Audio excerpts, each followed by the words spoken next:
सबको खुश आमदीद और बहुत बहुत ईद मुबारक। और ब्रेक के अंदर हम गए थे और माशाल्लाह बड़ी अच्छा सॉन्ग माँ के हवाले से आसिम मुगल पेश कर रहे थे। मैं एक मरतबा फिर आपकी तरफ जाता हूँ, शुजात बन्नी की तरफ आता हूँ और शकील बेग की तरफ आता हूँ। अच्छा, ऐसा है कि आपकी तरफ आता हूँ कि वाइफ जो है आपकी माशाल्लाह ईद के दिन अगर ऐसा हो जाए कि आप बड़े प्यारे से सूट में बैठे हो और बड़ा खूबसूरत सा सूट और बहुत अच्छे तरीके से आप सारे के सारे मेहमान बैठे हो और वो आपके सामने चाय लेकर आ रही हो, चाय जो है आपके कपड़ों पर गिर जाए तो आप क्या उसे क्या करेंगे? माफ़ कर देंगे या गुस्सा करेंगे? अच्छा, इसका जवाब देने से पहले एक सवाल पूछ सकता हूँ आपसे? हाँ बिल्कुल पूछें। ये सवाल आते कहाँ से आपके पास? ये बस आपको देख देख सवाल के साथ गुजरा हुआ है ना। ये आपको असल में कि आपने नई नई शादी की है ना, तो आपको थोड़ा सा ये पुराने तजर्बे। अच्छा, अगर गेस्ट बैठे हुए होंगे तो जाहिर सी बात है पीना पड़ा, क्योंकि जानबूझ तो नहीं गिरा है ना, गलती से तो गलती तो मतलब इंसान तो गलतियों का पुतला है, तो कोई इशू नहीं है, गिर जाएंगे तो मेरी बीवी से बढ़कर तो नहीं है मेरा सूट। अच्छा माशाल्लाह। अच्छा, यही मैं ये कहूँगा कि अगर आप वो मेहमानों के सामने तो कर लेंगे और सूट आपके पास एक ही हो और फिर उसके बाद आपको कहीं जाना भी हो, उसके हवाले से भी जाना हो और आपने पूरा माइंड बनाया हुआ था कि यार ये मैं जाऊँगा, मैं अपनी तस्वीरें खींचूँगा और ये करूँगा वो करूँगा, फिर उसके बाद उसको थोड़ा डांटोगे तो सही ना? देखिए बेअब तो खुदा की साथ है, अगर निशान धब्बे लग भी जाएंगे तो कोई इशू नहीं है, मतलब इस पे मतलब ज्यादा नहीं, दाग तो अच्छे होते हैं, दाग तो अच्छे होते हैं पर कोई दोबारा भी धुल जाता मतलब बीवी से बढ़ के नहीं। हाँ, बीवी से बढ़कर नहीं है ना, मतलब कोई दाग इशू तो नहीं दाग है, है। चले आएंगे पहन लेंगे, भाई इंसान है, मतलब जाहिर सी बात है लग सकता है दाग। शकील भाई आप अगर कपड़ों पे लगा दाग कुछ नहीं होता, कोई और दाग ना लगे। हाँ, कहीं और दाग ना लगे। नहीं करा करे, नहीं करा करे। चलो एक सवाल मैं आपसे एक और पूछता हूँ वाइफ के हवाले से कि अगर आप जो है क्या कहते हैं आपकी वाइफ अगर आपको इजाज़त दे दे कि आप दूसरी शादी कर ले, शुजात को तो देगी नहीं मुझे लगता है ना, शकील भाई आप भी हो, चलो दोनों से एक सवाल है कि आपकी वाइफ तीनों से ही कर लें। तीनों से ही कर लें, चौथे आप भी शामिल हैं। चौथा मैं तो खुद भी वो कर रहा हूँ, मैं तो आपको बताऊंगा आपकी वाइफ अगर आपको इजाज़त दे दे दूसरी शादी करने की, मेरे दूसरा प्रोग्राम भी उसमें बहुत सारे मौजूद मेहमान आएंगे, ये सवाल उनके सामने भी मैं ज़रूर रखूँगा, तो आप किससे शादी करना चाहेंगे? सियासतदान से या आपके ख़ानदानी बरादरी की उससे या कोई NGOs वालों से या फिर क्या कहते हैं आप किस तरीके से किसी मॉडल से शादी करना चाहेंगे? मेरा ख्याल स्टार्ट यहाँ से ले लें ज्यादा बेहतर है। नई शादी हुई है, नई शादी हुई है, उन्होंने तो पहले ही बोल दिया। अच्छा, ये मैंने कहा वाइफ इजाजत दे दे आपको। इजाजत आपने मुझे बोला कि यहाँ तो इजाजत मिलेगी ही नहीं, क्यों नहीं मिलेगी? अगर मिल जाए क्यों नहीं मिलेगी? मुझे क्यों नहीं मिलेगी? क्यों नहीं मिलेगी? मतलब दिल के आंसू में बहा रहे फिर तो आप, मतलब हर मर्द की ख्वाहिश होती है कि दूसरी शादी करो ना। समझ में नहीं आ पाया शकील भाई, मतलब हर मर्द को ख्वाहिश होती है 4 शादी हो, ये समझ में नहीं आया। ये शकील भाई आपका तजुर्बा थोड़ा सा आप सही तरीके से बता देंगे। अगर बीवी इजाजत देती है, वैसे तो देखिए इस्लाम में 4 शादियां जायज है, लेकिन चूंकि जिस मुल्क में हम रहते हैं वहाँ के भी कानून है, उस कानून के तहत आपको अपनी बेगम से इजाजत लेनी है। अगर आपकी बेगम गलती से इजाजत, सलीम साहब के कहने के मुताबिक मैं लफ्ज बोल रहा हूँ, तो ये ऑन ईयर भी होगा, तो वो ना हो कि मतलब मैं ही फंस जाऊं, तो इनके कहने के मुताबिक अगर इजाजत दे देती है तो आखिर इन 4 शोबों में से किस शोबे की खातून को तो मेरा ख्याल है कि चूंकि जो पहली बीवी है मेरी वो एक घरेलू खातून है, बापर्दा खातून है, और मतलब बेपर्दा ले गया तो नहीं, मैंने अभी बात ही नहीं खत्म। देखिए अभी तो मैंने अभी तमीद बांधी है, मैं चाह रहा हूँ कि ताकि मैं वो जो 4 जो आपने बोले वो 4 एक ही खातून में ढूंढ लूँ ना। मकसद है कि मैं वो अगर वो कोई NGO चलाने वाली हो तो वो बेशक हो, कोई वकील हो, एडवोकेट हो तो क्या बात है, अगर वो मेडिकल से पढ़ रही है, डॉक्टर है तो फिर तो और सोने पे सुहागा। तो कहने का मतलब अगर एक ही जगह सारी चीजें मिल जाएंगी तो क्या बात है। देखिए दूसरी की ख्वाहिश तो बड़ी होती है ना, अब पहली तो पूरी ख्वाहिशात हो रही हैं, तो अब अगर दूसरी करनी है तो ख्वाहिश बड़ी रखें। आप दूसरी की ख्वाहिश कैसे रखेगा? मैं करूंगा ही नहीं, मैं एक तो बड़ी मुश्किल से मिली है असल नहीं आसानी से आसानी नहीं मतलब देखें ना, एक जगह तो आ जाओ भाई, या मुश्किल है या आसानी है, देखिए मुश्किल बीच का रास्ता नहीं है। बात यह है कि देखें दूसरी के बिल्कुल आप कर सकते हैं अगर आप उसके हक़ पूरे कर रहे हैं, आप 4 भी जायज़ है, 4 कर सकते हैं। अगर आप हमारे एक दोस्त मेरे प्यारों हैं, उन्होंने 8 शादियां की हुई हैं, मार दी 8 शादियां। कितनों को मारा है? नहीं 4 का तो इंतकाल हो गया, अब 4 उनकी हयात 4 को मारा है ना। कसम खुदा की वो ऐसे मतलब मेरे ऑफिस में ही है, क्योंकि उनकी वाइफ भी मेरे ऑफिस में काम करती है, ऑफिस वर्क करती है, तो यकीन मानेंगे कि 8 घंटे में से 4 घंटे सिर्फ लड़ाई होती है कि तू दूसरे के पास क्यों जा रहा है, तीसरे के पास क्यों जा रहा है। तो मुझे बाकायदा असलम भाई मुझे बोलते हैं, शहजाद भाई प्लीज आपने शादी नहीं करनी है दूसरी, चार तो लोग। आपने खुद आर्ट करके बैठा हुआ है। खुद आठ यार वो पता है ना, बोला भाई तो क्या मार दिया था क्या? मैं तो ना घर का ना घाट तो का। अगर बात खुली तो क्या वो चार को कैसे मार दिया? नहीं, अक्सर मारा मैंने नहीं, देखा मतलब- कि तीन मर्जी के चौथी अच्छा मजेदार, उन्होंने जो निकाह भी करें वो भी करें,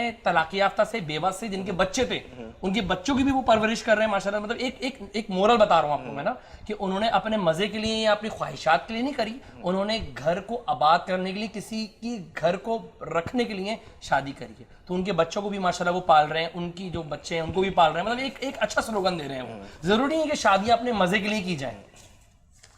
अच्छा आसिम भाई, आपसे मैं ये सवाल करूँ तो सर मैं तो खैर सोच भी नहीं सकता, क्योंकि मैं सच्ची बात बता रहा हूँ, बिल्कुल सच्ची निखिल भाई, सच्ची बात खुदा की कसम। इतनी अच्छी घरवाली, जब तक मैं घर नहीं जाता वो सोती नहीं रहा, तो फिर मुझे तो और मतलब ये ऐसा रातों को हो ज्यादा जाए- ही करता है। हमारी भी नहीं ये तो सोती। किसकी बीवी हमें तो है? आज दफा खाना मिलता है घर में।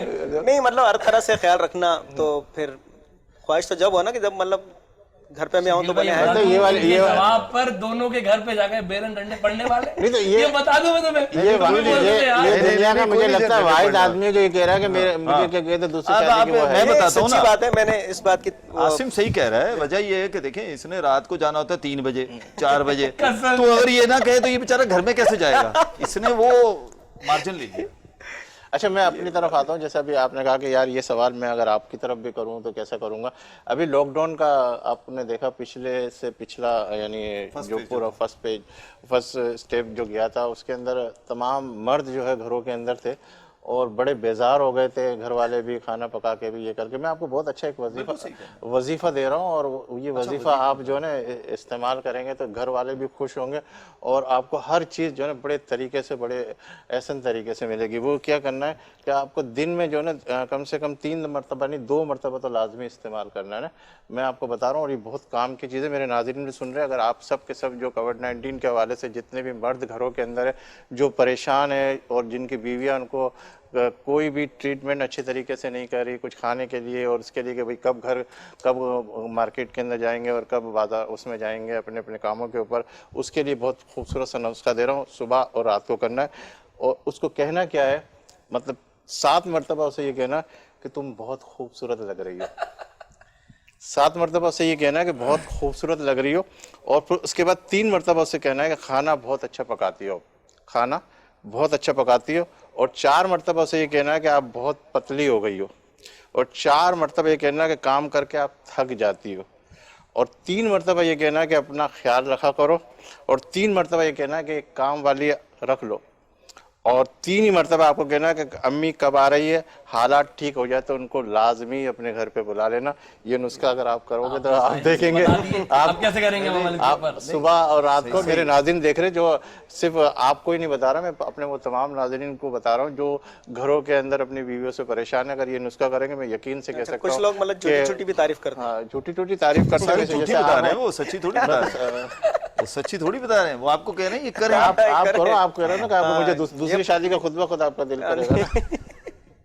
चलो साहब आपकी तरफ आता हूँ कि ईद माशाल्लाह बड़ी खूबसूरती के साथ वक्त गुजरता जा रहा है और ईद कोविड-19 के हवाले से बहुत परेशानी हुई और हम ये कह रहे हैं कि गले मिलते हुए थोड़ा सा एहतियात भी करें और सारे के सारे मास्क भी लाजमी लगवाएं और लाजमी जिस तरीके से जो कोविड-19 के हवाले से हमारे पड़ोसी मुल्क के हालात जो हम देख रहे हैं उससे बड़ा डर खौफ है और मैं ये कहूँगा कि जितना एहतियात कर सकते हो एहतियात करें, मास्क भी लगाएं और गले मिलने से एहतियात भी करें और ज़्यादातर जो है क्या कहते हैं मार्केटों में भी कम जाए, बाज़ारों के अंदर भी कम जाए और इंशाल्लाह मुझे अल्लाह की ज़ात से पूरा यकीन है कि ये तमाम बीमारी इंशाल्लाह अल्लाह पाक रमज़ान की बरकत से और जब ईद के अंदर जो इनामात मिलेंगे अल्लाह की जानिब से और जो दुआएं होंगी उसकी बरकत से ये तमाम चीज़ें ख़त्म हो जाएगी।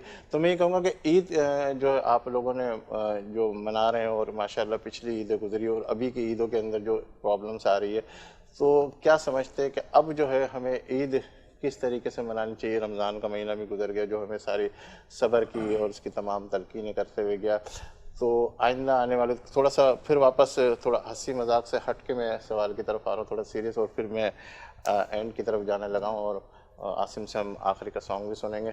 जी कोई ऐसा पैगाम, कोई ऐसा मैसेज? सलीम भाई बात यह है कि देखें ये जो कोविड इस वक्त जो हम जिससे गुजर रहे हैं ये कोविड सीज़न 3 है, मैं सीज़न 3 कहता हूँ उसको, ठीक है, ये बीमारी है, हम इसको एक्सेप्ट करते हैं और इस वक्त जो हमारा पड़ोसी मुल्क है वो काफ़ी जो उसको नुकसान पहुंचा है, काफ़ी ममालिक को नुकसान पहुंचा है। लेकिन मैं ये समझता हूँ कि इस वक्त जो रमज़ान गुज़रे यहाँ पर मतलब जो ताजिर बरादरान हैं उनके साथ खेला गया है, मैं ये समझता हूँ। क्योंकि देखें बात यह है कि इस वक्त रमज़ान जो गुजरे, जो पहला अशरा गुजरा उसके अंदर काफ़ी एक नरमी बरती गई, फिर सेकंड में काफ़ी नरमी स्ट्रिक्टनेस लेकर आ गए, फिर आखिर के अशरे में जब इस वक्त पूरा कराची हमारा जो है वो टैक्स देता है, पूरा कराची इस वक्त जो है वो पूरी जो आबादी है वो रोशन करता है हमारे कराची को, पूरा टैक्स से पूरा पाकिस्तान चला रहा होता है। इस रमज़ान कोई ऐसे बिज़नेस नहीं हुए यहाँ पर जो नुकसानात हुए, इस वक्त मैं बता नहीं सकता हूँ कि इस वक्त लोग अभी बोल रहे हैं कि आप ईदी कैसे, लोगों ने ईद कैसे गुजारी होगी, क्या लिया होगा, कुछ भी नहीं लिया, ना दुकानें खुली हैं ना कुछ खुला। यहाँ पर सिर्फ वो चीज़ें खुली हैं सलीम भाई जिन्होंने जहाँ पर नोट चलाया, मैं क्लियर बताऊँ आपको, और वो भी 4-5 दिन चला, उसके बाद फिर रेट पड़ जाती, रेट पड़ने के बाद फिर दोबारा खुल जाता। इस वक्त जो मतलब जो मजबूती से खड़े रहे, क्लियर बताऊँ, उनको तो खोलने ही नहीं दिया। जहाँ पर जो कम्युनिटीज़ बनी हुई हैं, जहाँ पर यूनियंस बनी हुई हैं, एसोसिएशंस बनी हुई हैं, वहाँ तो खुलने ही नहीं दिया। बाकी इसके अलावा जो बड़े मॉल्स थे उनको वहाँ पर जो है पाबंदी लगा दी गई, उसके भी सील लगा दिया गया। मतलब बड़ा ख़राब इस वक्त जो है रमज़ान गुजरे। और ये रमज़ान तो चलो कुछ बेहतर है, प्रीवियस जो रमज़ान था वो तो तौबा करने के मुताबिक है, लेकिन अल्लाह पाक का शुक्र है। लेकिन इस रमज़ान की बरकत से जैसा आपने कहा कि अल्लाह पाक ने चाहा तो इंशाल्लाह ज़रूर जो है इस वबा से हम जो है वो छुटकारा पाएंगे इंशाल्लाह ताला। लेकिन ये ईद बस अल्लाह पाक का शुक्र है कि अल्लाह ताला ने हमें रमज़ान नसीब करे। लेकिन इस ईद के अंदर जो है वो ख़ास वो नहीं था जो होना चाहिए था, क्योंकि लोगों के पास पैसे नहीं हैं, बच्चों को दिलाने के लिए शॉपिंग के लिए नहीं है। क्योंकि इस वक्त जो हमारे पास एप्लीकेशंस आई हैं वो राशनों के लिए नहीं आई हैं, वो आई हैं शॉपिंग के लिए। लेकिन अल्लाह पाक का शुक्र है हमसे जो हो सका और अच्छे से अच्छा हो सका, हमने इस तरीके से दिखावा कर कर नहीं करा, जो हमसे हो सका बंद पर्दे में अल्लाह पाक ने हमसे करवाया। बस अल्लाह पाक सबको तौफीक दे और अल्लाह पाक सबके मसले मसाइल को भी हल करे। शकील भाई कोई मैसेज? जी बिल्कुल, देखें सबसे बड़ी बात यह है कि बिल्कुल सिनेरियो चेंज हो चुका है। अब हम उस तरह ईद नहीं मनाते हैं कि जिस तरीके से पहले मनाते थे, जश्न होता था, एक गहमा गहमी होती थी, बल्कि ईद से रात पहले जो ईद रात कहलाती है उसमें एक जश्न का पूरे घर में समा चल रहा होता था, जो कि अब ख़त्म हो चुका है। ये दूसरी ईद है जो हम बिल्कुल इस तरह मना रहे हैं, खामोशी के साथ और उसके साथ। और फिर अब जैसे ईद मिलने का है वो भी डेफिनेटली अब कोविड है तो उसके लिए एहतियात करनी ज़रूरत है। देखिए जहाँ तक अब मार्केट्स हैं या सारी चीज़ें हैं उसकी अब हम क्या बात करेंगे, वो तो अल्लाह ताला बेहतर जानता है कि इस वक्त जिन हालात से पूरी दुनिया गुजर रही है और बराबर में हमारे बैठा हुआ मुल्क है जिसके उसके हालात अगर हम जब देखते हैं तो हमें खौफ सा तारी हो जाता है। और जब इन सारी चीज़ों को देखने के बाद एहतियात करनी चाहिए, सो हम एहतियात कर रहे हैं। लेकिन मैं ये ज़रूर कहूँगा एहतियात के साथ साथ अब अपनी छोटी छोटी खुशियाँ ज़रूर करें, छोटी छोटी खुशियों को ना ज़ाया करें। लेकिन इस खुशियों के साथ साथ ना हमने अब याद रखना है मस्जिद अक्सा को। देखें इस वक्त जिस कर्ब से गुजर रहा है फ़लस्तीन, जिस कर्ब से गुजर रहा है, अब मस्जिद अक्सा के अंदर जिस तरह नमाजियों के साथ किया, तो ईद ज़रूर मना रहे हैं हम, लेकिन उसमें थोड़ी सी सादगी रखें और अपनी दुआओं में मस्जिद अक्सा के लिए और ख़ासकर फ़लस्तीनियों के लिए ज़रूर कीजिए कि अल्लाह ताला रब्बुल करीम उनकी गैब से मदद फरमाए, क्योंकि वो नहते यानी कि वो वाहिद इंसान हैं कह लें कि जो बेचारे पत्थरों से और अपने गुस्से से लड़ते हैं, बाकी उनके पास कोई ऐसे टूल्स नहीं है कि जिससे वो लड़ाई कर सकें। तो हमें अपनी खुशियों में अपने इन भाइयों को ज़रूर याद रखना है, ना जाने किसकी दुआ जो है ना अल्लाह ताला कबूल कर ले। और कोविड के साथ साथ हमें इस ईद को उसी तरीके से गुजारना है ताकि ये कि खुदा न खास्ता ये बीमारी कहीं ज़्यादा फैल ना जाए। हाँ, बहुत शुक्रिया शुजात बनी साहब, बहुत शुक्रिया शकील बेग साहब। और आखिर के अंदर मैं आसिम से दरख्वास्त करूँगा कि वो सॉन्ग और फिर इसके बाद नाज़रीन मैं यहाँ चाहूँगा इजाज़त, इंशाअल्लाह ज़िंदगी रही अल्लाह राय तो फिर आपसे मुलाकात का शर्फ हासिल करेंगे। और आसिम मुगल से आखिरी सॉन्ग सुनकर इस प्रोग्राम को इख्तिताम की तरफ लेके जाते मैं चाहूँगा आपसे इजाज़त अल्लाह ने के बाद।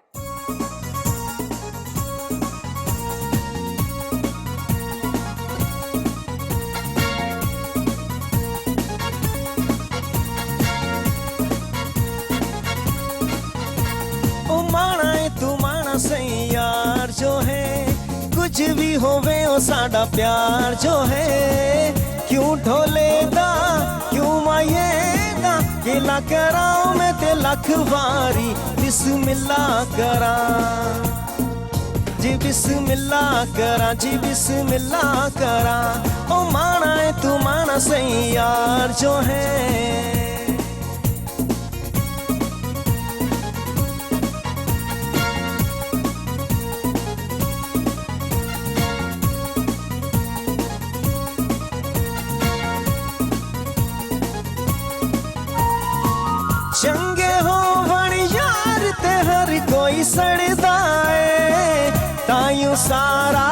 शहर मेरे नाल लड़दा है ओ सारे तू वड्डा फनकार जो है कुछ भी होवे साडा प्यार जो है क्यों ढोले दा क्यों माये दा गिला करा मैं ते लख वारी बिस्मिल्लाह करा जी बिस्मिल्लाह करा जी बिस्मिल्लाह करा ओ माना है तू माना सैयार जो है